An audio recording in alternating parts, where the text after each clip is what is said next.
I get shit done, I have fun. It's my time and I'm the one. I'm breaking through.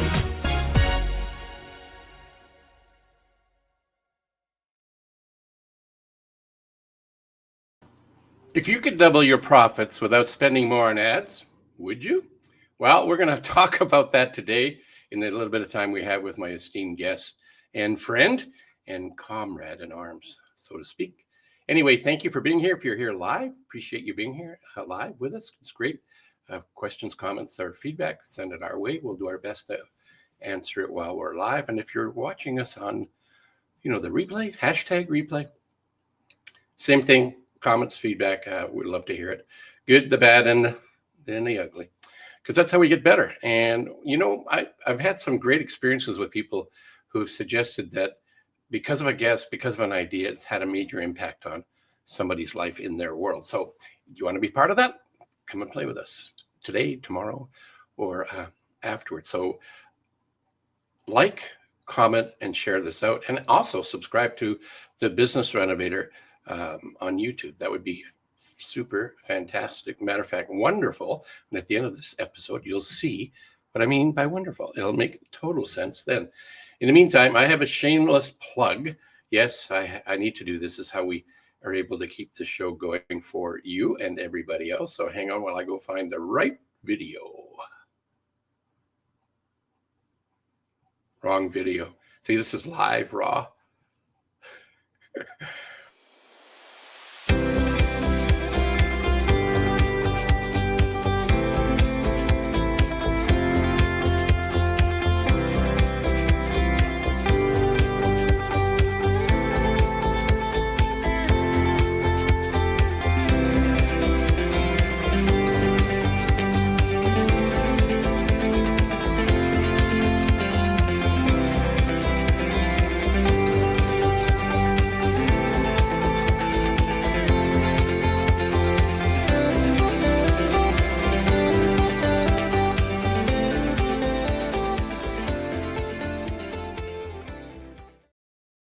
Welcome back. And yes, no credit card required. You could have the assessment and check where you're at in your business, and you might be able to pat yourself right on the back and say, hey, I'm doing really good. Don't need a hand up with anything. Or you could be on the other side of that, might need a hand.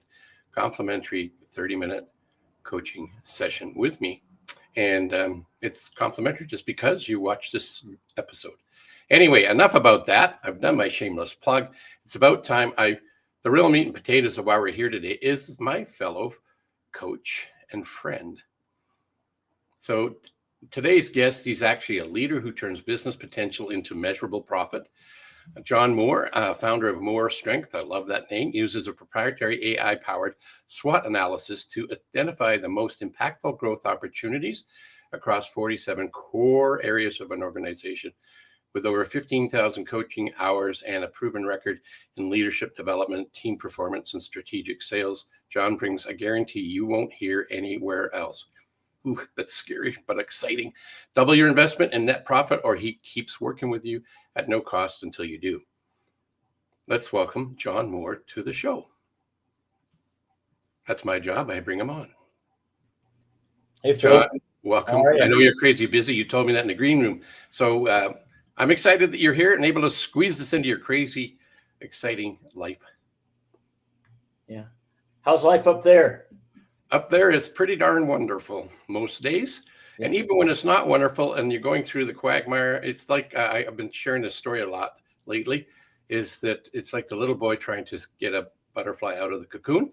And he sees the cocoon moving and shaking and jiving, and he goes and helps it. Meanwhile, the butterfly to be falls to the ground, never being able to flap its wings because it didn't go through what it needed to go through to develop the structure and strength in his wings. So when I find myself in times of struggle, that's the lyrics of a song. Anyway, I just find that, yes, it's painful, and it's awkward, and maybe the negative inner critic comes up, but there's a gift in there if we just allow it to show up. So want to be a butterfly and fly like a butterfly and sting like a bee? That's what happens when we have the peaks and valleys. Anyway, John, this isn't about me. This is about you. Yes. Well, amazing. So the title of this, if you could double your profits without spending more on ads, would you? We're going to get there. But you started your life out where? Where did you come from? I was raised in the Midwest, just south of Columbus, Ohio. I'm a Buckeye by birth. I was raised on a 40-acre farm by my great-grandparents, and was there from birth till 18. And it's got great memories. We still have the farm, and I go back and I help every year for planting and harvesting. You know, there's something to be said about being on a farm. No disrespect for all of the rest of us who have not grown up on a farm. I've had a few clients that have come from the farming community, farming, ranching, similar, different product, but similar work ethic. That's the thing that's key. I had a client who is a very successful veterinarian, specializes in working on high performance horses. And he tried hiring a variety of different people, city folk and country folk. And what he found was, for the type of veterinarian work that he was doing, ones that had experience on the farm or the ranch were better suited for the lifestyle that he had, because his horses are his clients, patients. And when they had a race to win or a buckle to earn, it wasn't 9 to 5. It's like whenever the crap hits the fan, so to speak, that's when you got to be available. Yeah, absolutely. And you never know when it's going to hit the fan. No, so that's applicable in business, though, right? So I'm thinking you've got a pretty darn good foundation to be a successful entrepreneur and advisor, coach to other people as well. Yeah, I do. You know, when I left, so I was very fortunate. When I graduated from high school here in the U.S., I was able to get a great military education at U.S. Military Academy at West Point. And Lord, everything I learned there is applicable to business coaching. But then I served for 30 years as an airborne ranger infantry officer up to colonel, and 4 different combat tours. And yeah, every day the shit hit the fan. and yeah, I really had to learn to deal with it. I mean, I had to learn and trust a structured process. I had to learn to use data, not gut instinct. You know what gut stands for, Phil? Gave up thinking. We Say that again, please. Gut stands for gave up thinking. Data. I had to become analytical. You know, my last tour in Iraq was 07 and 08. And honestly, we felt that we had turned a corner there. We were watching the data. We were watching daily violent incidents come down from over 1,400 to under 200. The Iraqi army was beginning to take hold. But my larger point is, you know, you've got to, we had to measure everything. If we could measure it, then we could improve it and address it. And so, you know, retired in 2012, became a business coach in 2013 and a leadership and executive coach. And that same systems orientation and analytical, data-driven approach is the key to success in business coaching, but also in business. Yeah. So, you know what, like, there was some, I'm trying not to ask questions like, do you know what I'm thinking? Or guess what? Because those are crazy, right? So I caught myself. What I liked about what you shared here was confirming the humbleness about you.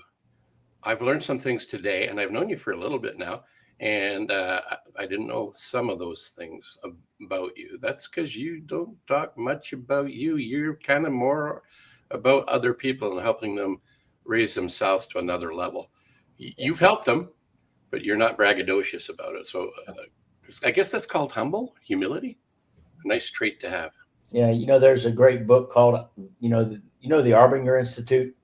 They wrote Leadership and Self-Deception. There's a follow-on book called Outward Mindset. And I learned that on the farm. That outward mindset, that focus on uh, uh, being of use or being of value to others. That's why in my worldview is that's why I am here. And if I am of value to others, I'm going to live a great life. And it's been true. You know what I just did? I No. broke my video coach's doctrine. Don't get off camera when you're live. But I'm running out of pens. Cleaned up my desk and there's no pens. And there's a couple of nuggets you've been talking about. I want to make sure we Yeah. can. So down here in the U.S., we have this thing called Amazon Prime. They deliver things right to your door. But I'd still have to get off camera and go to the door to get it. So I have a pen. Just didn't have any handy. Anyway, there's a lot. It's almost like you get a master of life working on a farm. One of my mentors, Lou Tice, in his curriculum talked about if you decide that you're a city folk and you want to buy a hobby farm and you've never been on one, don't buy the farm till you've tried it out. Because what you realize is that the cows don't care about whether you want to watch Netflix or go to a hockey game or watch a football game. They got to be fed or milked. You got to just damn well feed and milk them. And whether you feel like it or not, if you drank too many beers or if you've got the flu, the cows don't care. So I had a border collie. So I got to have a taste of ranch life because I would take her out there to work the sheep and learn how to, there's a whole bunch of stories I can tell you about what me a city guy, being on I didn't even know what a gelding was until I helped make one happen. Yeah, that's another story. But the life lessons you get on a farm are applicable to business life. But I've had I've just touched on my own experience on that experience. I've never lived it. I've never milked cows and all of that other thing, all those other things, or even planted seeds and harvested. I understand the concept, but understanding it was one thing, doing it is another. So what I like about what you're sharing is you bring a practical application of the systematic ways to be successful in business, which is probably one of the things that could help any business double their profits without spending more on ads. Yeah. Right. It's having a system and identifying going back to what you said, about measuring. Was it Jack Welch that talked about that and says what gets measured gets done, gets improved? KRAs, KPRs, OKRs. It's either Jack Welch or Peter Drucker. I don't recall which. Yeah, right. It's one of those two. Even in the life balance side of things, if you're looking at, if your metric is that you can't get your pants done up, that's probably too late. Or if they're falling off, maybe pay attention to what's going on in your life. Don't just take it for granted. And I think that's what coaches can help entrepreneurs, business owners, and leaders that are even ones that do that really well. We can help take the burrs off a sharp knife. Would you agree with that? Yeah, take the burrs off a sharp knife. What comes to my mind immediately is Covey's habit: sharpen the saw. Sharpen the saw, sharpen the knife. There's another great saying. I just heard it the other day. You can't cut something with dull scissors.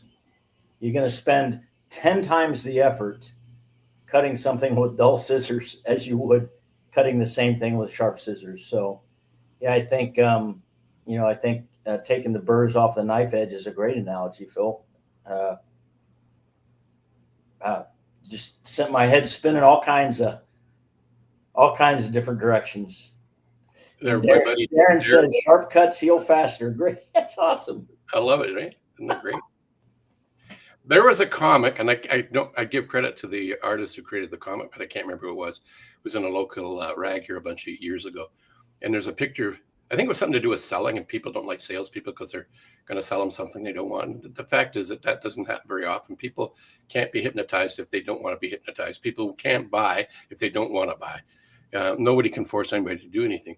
But this comic, the image that was there was a picture of a heavy boulder. Maybe it's in the days, I think it was they were dragging blocks up to build a pyramid over the sand. And they were pulling it. And there was like half a dozen or a dozen guys pulling it, people pushing and people pulling. And there's a guy with the wheel. He says, I got this idea. No, we're too busy pulling instead of leveraging systems, wheels, living in ease and flow versus doing it the hard way. Are you familiar with Pritchett Price? He wrote a No, book called U Squared. Bob no. Proctor was a big fan of his, and so I bought 10 and gave 9 of them away and kept one. And the very first story, anecdotal story, is about a fly, and it's about the principle of working hard. If you work hard, you get there. Head down, ass up, just get after it. Well, it doesn't work that way. It can work that way, but there's an easier way. Get into it, ease and flow, sort of. Use a lever, use a wheel, use a coach, use a system. Because the story is about a fly. You ever seen a fly in a house? In your house? Yeah. Yeah. Are they buzzing on the window, looking like they can see the future? It's right there. Can. And they're bashing and they're bashing, and they don't have the critical mass to break through the glass, do they? No. Right. They're trapped. Yeah, they end up exhausted, dead on the windsill, or we eradicate their life. So it's not about doing it hard. It's about finding another trajectory, another path, another idea. One of my mentors talked about life is like a kaleidoscope. And if you think about a kaleidoscope, you change just twist it a little bit, you get a different perspective. So if the fly had only had a coach, he would have been able to find a different way to get out of there and survived another day. Yeah. So, and it could have been a pretty simple way too. That's right. It doesn't have to be hard, right? Smart is smarter, and ease and flow is a better way to do it anyway. So what's the best thing that you've been able to get out of being a coach? Oh, I'll give you a big answer. Okay. Relationships. That's big. But more, a more personal big benefit is just the ability to see people who were struggling really to survive and weren't even paying themselves a salary out of their minimal profits to living the kind of life that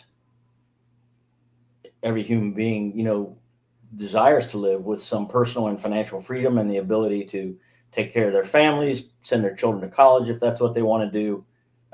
It's just incredibly rewarding. Here's an example. I had a bathroom remodeling client. His net profit was under $300,000.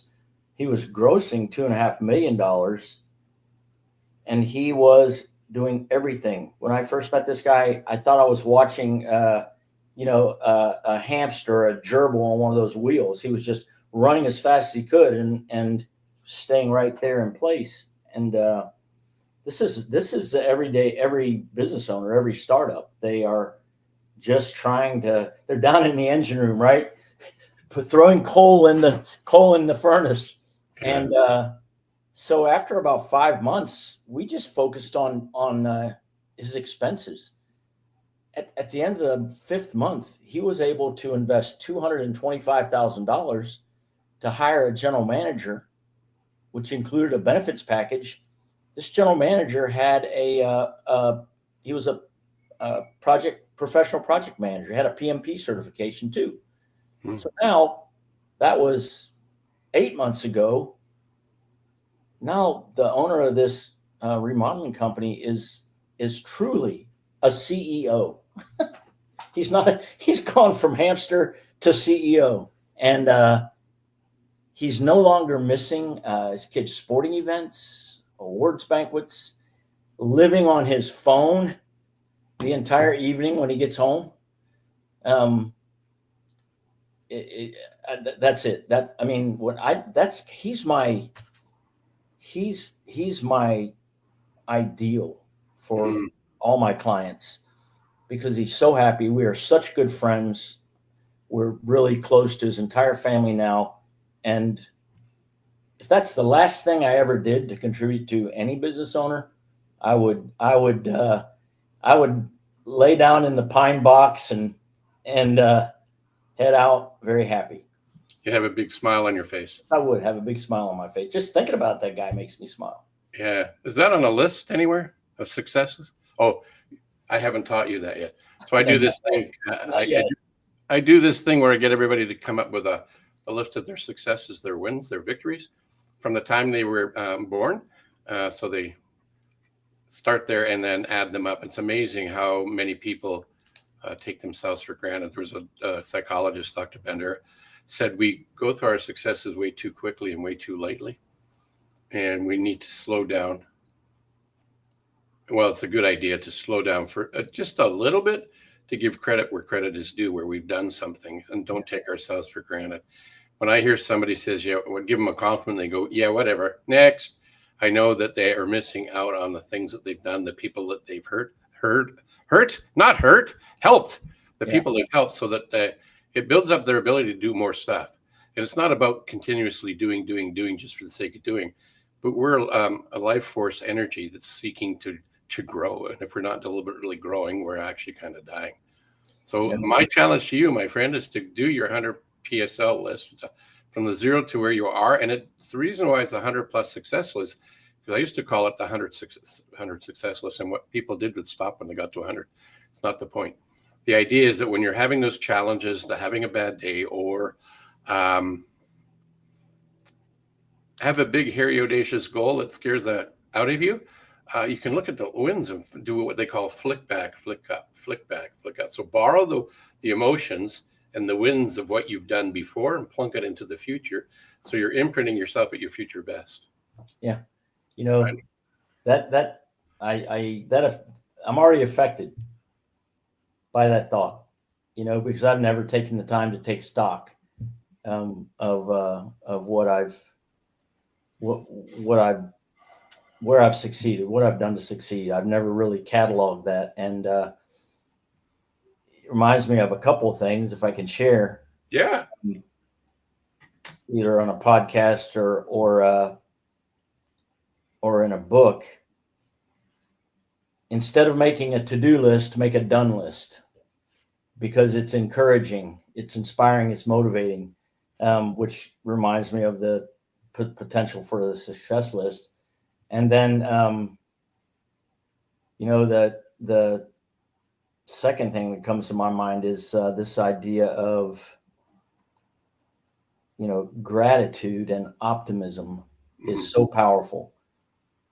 Somebody said optimism, being optimistic, gives you a natural jump in your IQ by 20 points. Now, I don't know if that's true or not, but I heard it was a credible podcaster that said that. And so I think looking at your success list and your done list can't help but create gratitude. You're right on point there. And there is actually, I forget the name of the book, but I remember the name of the author. And then he's a psychologist. It's Dr. Sean Aker, not Anchor, but Aker, Achor. And he actually quantifies what you just said there. We're more creative and more resilient when we're in our possibility thinking. Not to the point where Pollyannic and, oh, life is great, even though it's not. You say that. It's dealing with it's not getting hijacked by the negative experience. It's recognizing that's an inner critic saboteur mindset, and on the other side of that is something different. So the law of polarity: without an up, there's not a down; without a right, there's not a left; without a in, there's no out. So we need both. I just shared a post with one of my peers that she wrote a really good post on LinkedIn, and I responded and reposted it, and it was about that very thing. Is that without the peaks and valleys, there's no greatness in enjoying a valley, because if you have no valley, there's no peaks, there's no valley. So how can you have a pasture in a valley? And if you don't have the peaks, how can you have something to look higher and see more? So Yeah, the law of polarity, the good, the bad, the slow, the fast, I don't know it's there. We just got to recognize it. I went off on a tangent there a little bit. And the show is supposed to be you're talking more than I'm talking, but it's really a conversation. So it's not really a competition. Well, I'm getting a lot out of our conversation, Phil. Well, I am too. I mean, I get to know you a little bit better, and not that I like the guy I knew. I just like the guy I know now even more. It's been interesting, fascinating, etc. What I'm going to do now, John, is I'm going to play director and watch this. I'm going to add something to the show, and it's going to be your LinkedIn page. But that's really hard to see what that is. But don't worry, John, I've got your back covered. Just let me get there. And so what we're looking at here is John's LinkedIn page. Pretty obvious, but how do you get there? Well, as soon as I get to the right banner here, this is where you'll find him. So here you can see his handsome face, and it says on his header there, is your business producing the profit you need and freedom you deserve? And he's got an arrow there. It must mean he wants you to click somewhere. So click somewhere, get connected with him. I can send him a message. You probably need to connect with him before you can send a message. So if you're inspired, interested, or want to get to know John a little bit better, that's the way you can go without even reaching out to John. And then the other thing you could do is this. Let me do my magic here. Oh, there's his website. And I love his name. Fortunately, he was born with it and turned it into something even better. More strength. Oh, that's just beautiful. Want to know what the most profitable business owners do to make it seem easy? Maybe you want to get a hold of John. That's what I'm saying. Like the Tom Wolfe book, The Right Stuff. The Right Stuff. Tell us a little bit. What was the significance of that again, John? Just the right stuff is, one of the things that I think we bring, one of the main things as business coaches we bring to business owners is direction. What at any given point in time, there is a right thing to focus on. There is the right stuff they need to be working on. It's the 80-20 rule, focus on the 20%, not the 80. So it's about the 80-20 rule, focusing on the things that are going to take you to the next level in your business. And, I've learned about the beauty of the, Pareto principle or the 80-20 rule. You take the 80-20 rule, you focus on the 20. Well, then you do the 80-20 rule again and focus on the 20. So you've got 80-20, you've got 20 of 20 and then 20 of that 20. And you get down to the one thing, which is a book by Gary Keller. You get down to the one thing, and it's the domino that knocks over all the other dominoes, and think of all those other dominoes as problems. You solve one problem, knocks over all the other dominoes. It's like sharp scissors, right? Yeah, absolutely. Absolutely. So I put it up there, but I'm not sharing the screen. If you could see what I see. Now you can. So I put this up there. It's not very big, but I got this quote out of an email I've subscribed to out of the Napoleon Hill Foundation, and I created this. It says, strength and growth come only through continuous effort and struggle. Yep. But wait, John, there's more if you'll let me share it. Now my head's looking up. So then it inspired me to create this. Did you know that if you work with a coach, the struggle doesn't disappear? I know, sad, eh? But it changes. Instead of endlessly shoving a boulder uphill, wondering if you're even on the right hill, you just start to see things are changing. Your steps are lighter. You're wandering into not going into dead ends, and you are actually knowing where the top of the mountain is. Now the post goes deeper and longer than that, so I'm not going to read the whole thing. But what I liked about that post, yes, I'm biased, I created it, but I was inspired by Napoleon Hill and his great work in the book Think and Grow Rich. So coaching doesn't make your problems go away, but it helps you manage and get focused. Like you said, the 80-20 rule. Work on the 20% of their effort and energy and happiness to get 80% return on all of that, versus working on the 80% to get 20%, which reminds me of a story of a client I never was able to enroll in coaching, and they're out of business. And the thing was that they were a sign shop focusing on serving everybody, even the low profit, high. It took a lot of hours, sandwich boards for a variety of things. And people on sandwich boards that weren't organized typically did it at the last minute. So the stuff they really loved to do, which was the bigger projects, the three-dimensional lettering, it was part of an art and creative process for the owner. They weren't able to do that because they got hogtied by doing the 80% that provided 20% of the happiness revenue and sucked all the life out of them. So much so, they're out of business. If you had one thing you'd like to impart on our audience, John, what might that be? I'll tell you what just keeps coming to my mind over and over again throughout this, talking about the fly, looking at Sisyphus there. So I'll just give you a real quick backstory. The reason I grew up on a farm, raised by my great-grandparents and their daughter, my great-aunt, is because it was better than the option of being raised at home, and I'll leave it at that. My best friend for my life also had some challenges. When I was at West Point, his mother took her life, and I mean we've been close. We have been so close. So he came out and spent the week with me when we both turned 65 in mid-July, and he gave me this plaque for my birthday. Never, never, never give up. And it reminds me of the guy pushing the boulder. If one person can do something, you can do something. And it's like the fly. You maybe the fly needs to learn how to turn left or turn right. Maybe that I don't know if that's Sisyphus or somebody like Sisyphus. If that Sisyphus guy trying to push that boulder up the hill could enlist the support of one or two other people, or break the boulder into small pieces, he can get that rock to the mountaintop. This goes to growth mindset, Phil. That's what I want to get to. There's winners and there's learners.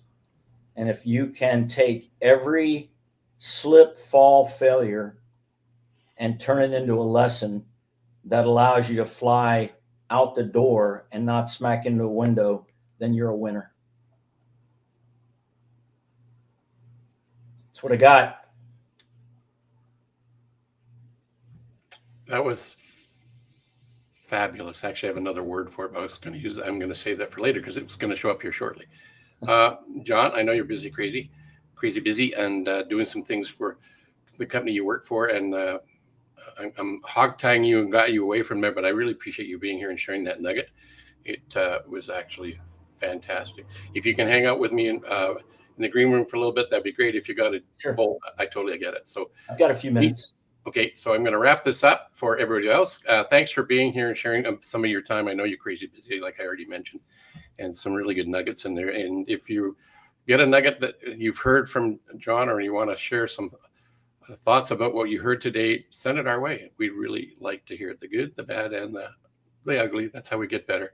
Again, John, thanks for being here. Well, I did promise that we're going to do something. I just look over here for my list of goodies.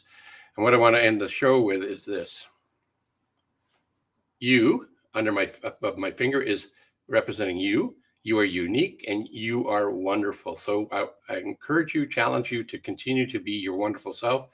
Don't be afraid to do the uncomfortable, because on the other side of that is a newer you, and you're getting out of your own cocoon and flapping your own wings like a butterfly, metaphorically speaking. So until next time, I'm Coach Phil, the host of the show. And again, thanks for being here live today with us. Much appreciated. I get shit done, I have fun. It's my time and I'm the